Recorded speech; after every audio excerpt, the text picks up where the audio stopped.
Президент Садыр Жапаров чегарачы Мирбек Султанбек уулу жана прапорщик Бекзотбек Юлдашевдин жесири менен жолугушту.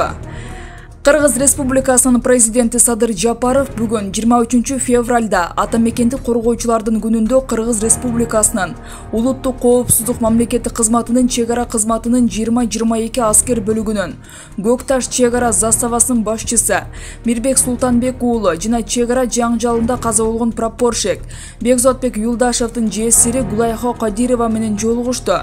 Мамлекет башчысы чегарачы Мирбек Султанбек уулунун ден соолугун сурап, анын тезирээк сакайып кетишин каалады. Ошондой эле жоокерге Кыргызстандын мамлекеттик чегарасын коргоодо көрсөткөн эрдиги үчүн терең ыраазычылыгын билдирди. Садыр Жапаров Мирбек Султанбек уулу аскердик милдетин абийирдүүлүк менен аткарып, эрдиктин жана баатырдыктын татыктуу үлгүсүн көрсөткөнүн белгиледи. Ал Кыргыз Республикасынын улуттук коопсуздук мамлекеттик кызматынын чегара кызматына жана башка тиешелүү мамлекеттик органдарга аскер кызматкерине туруктуу негизде колдоо көрсөтүүнү улантууну тапшырды. Мамлекет башчысы Мирбек Султанбек уулун атамекендик коргоочулар күнү менен куттуктап, ага Бишкек шаарынан батирдин ачкычын тапшырды. Президент Садыр Жапаров Бекзотбек Юлдашевдин жесирине дагы бир жолу көңүл айтып, ага жана балдарына ден соолук, узак өмүр каалады. Каза болгон прапорщиктин жесирине материалдык жардам көрсөтүлдү. Эске салсак 2020-жылдын 8 майында Баткен облусундагы Кыргыз-Тажик чегарасында болгон окуяда Мирбек Султанбек уулу октон жаракат алган. Аскер кызматкери быйыл эрдик медалы менен сыйланган.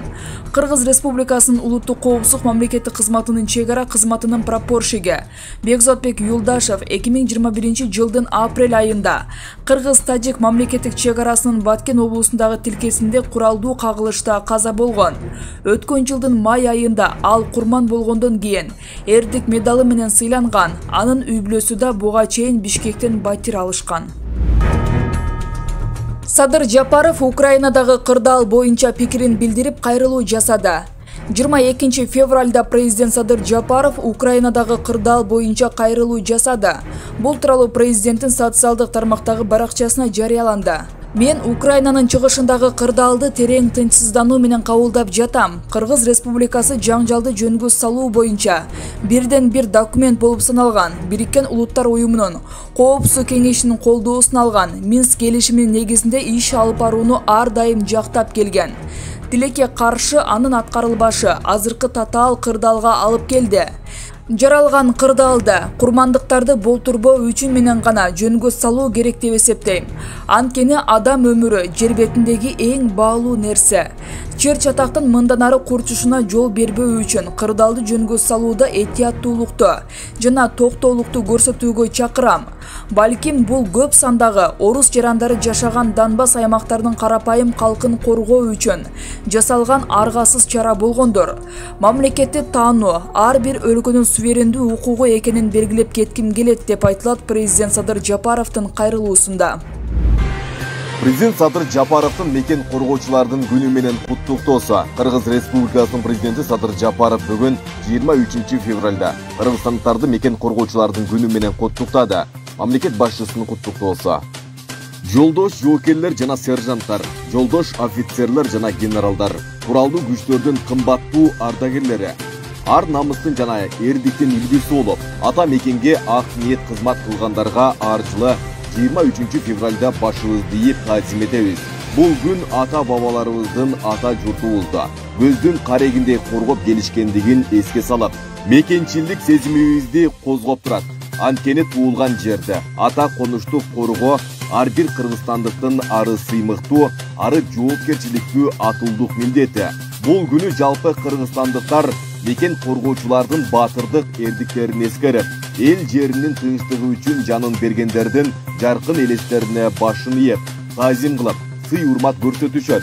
Мындай мамиле менен жаңы өсүп келе жаткан жаш муундарга мекен коргоонун, башкача айтканда бул датанын маани-маңызы, түпкү максаты айкын болот. Ошентип келечек ээлери мекен, атуулдук ариет, ата журт алдындагы милдет деген ыйык түшүнүктөрдүн барк баасын билет. Урматтуу мекен коргоочулар, дүйнө жүзү улам жаңы коркунучтарга туш болуп жаткан маалда сиздер ар кандай кырдаалдарга жогорку деңгээлде даярдыкта болушуңар кажет. Мындай шартта мамлекет куралдуу күчтөрдүн согуштук жөндөмүн өркүндөтүп, коргонуу жөндөмдүүлүгүн арттыруу, бүжүрмөн даярдыктын деңгээлин жакшыртуу аракеттерин тынымсыз көрүп жатат. Ошону менен бирге аскер кызматчыларынын социалдык маселелерин чечүүгө олуттуу көңүл бурулуп келет. Урматтуу мекендештер, мекен коргоочуларыбызды бүгүнкү майрам менен дагы бир жолу куттуктайм. Себеби берген антын бекем сактап, мекен коргоо кызматын ак ниет аткаргандарга жана бүгүндө эр жигит эл четинде жоо бетинде болуп, эл жерибиздин бейпилдиги үчүн кызмат өтөп жаткандарга бул майрам 2 эсе кымбат. Ошондой эле эр азаматтарыбыздан калышпай, аскердик кызматын так аткарып, мекен коргоо милдетин сыймыктануу менен аткарып жүргөн аял затынын мээнетинде баса белгилеп, чын дилимден куттуктайм. Бүгүн эң жакшы сөздөрдү жалпыңыздардын үй бүлөңүздөр жөнүндө айткым келет. Офицерлер үй бүлөсү армиянын адеп ахлактык тириги. Анткени алар аскердик жашоонун бардык кыйынчылыктарын сиздер менен чогуу сезип, оор түйшүгүн бирге көтөрүшөт. Мекенибизге кылган кызматыңыздар үчүн ыраазычылык билдирем. Үй бүлөңүздөр менен бакубат өмүр сүрүңүздөр. Бардыгыңыздарга бекем ден солуп, ийгиликтерди каалайм. Кыргызстаныбызда ар дайым тынчтык өкүм сүрсүн. Транспорт жана коммуникациялар министрлигинин салмак габариттик көзөмөл пунктунун инспекторлору оор жүк ташуучу унаалардын айдоочуларын системалуу түрдө акча талап кылгандыгы үчүн кармалды. Мурда маалымдалгандай, УКМК өлкөдөгү инвестициялык климатты жакшыртуу максатында ишкерлердин кызыкчылыгын көзөмөлдөөчү органдардын мыйзамсыз аракеттеринен коргоо боюнча тынымсыз иш алып барууда. Көрүлгөн иш-чаралардын жүрүшүндө Кыргыз Республикасынын транспорт жана коммуникациялар министрлигинин салмак габариттик контролдоо пункттарынын системасында коррупциялык схеманын бар экендиги жөнүндө маалыматтар алынган. Текшерүүнүн жыйынтыгы боюнча алынган маалыматтар тастыкталып, Кыргыз Республикасынын кылмыш жаза кодексинин 336-бернесинин 1-бөлүгү коррупция боюнча кылмыш ишинин козголушуна негиз болгон. Жүргүзүлгөн иликтөө иш-чараларынын натыйжасында 2022 жылдын 22 февралында Транспорт жана коммуникациялар министрлигинин салмак габариттик көзөмөл бөлүмүнүн инспекторлору пара алып жаткан жеринен кармалышты. Азыркы учурда толук ар тараптуу жана объективдүү тергөөгө багытталган ыкчам иликтөө иш-чаралары жүргүзүлөт. Жыйынтыгында кармалгандар УКМКнын тергөө камак жайынын убактылуу кармоочу жайына киргизилишет. Көк Ар ташуусунда 14 февралда түшкөн кар көчкүнүн алдында калган адамдар дали табылды элек. Бул тууралуу өзгөчө Кырдаалдар министрлигинин басма сөз кызматынан билдиришти. Тогуз-Тору районунда кар көчкү алдында калган 4 адамды издөө иштери бүгүн 23 февралда да уланууда. Издөө иштерин учурда өзгөчө Кырдаалдар министрлигинин 59 куткаруучусу жүргүзүүдө. 3 кинолог иттер жана атайын издөөчү каражаттар, анын ичинде темир издөөчү каражаттары колдонулууда. Ошондой эле ал жерде 9 атайын техника карды тазалоодо деп билдиришти басма сөз кызматынан. Эскерте кетсек, 14 февралда Казарман Жалал-Абад унаа жолунун 333-чакырымында кар көчкү түшүп, China Road компаниясынын 4 айдоочусу техникасы менен кар көчкү алдында калган. Саламаттык сактоо министрлигинин атайын комиссия медициналык окуу жайлардын клиникалык базасынын колдонулушуна анализ жүргүзөт.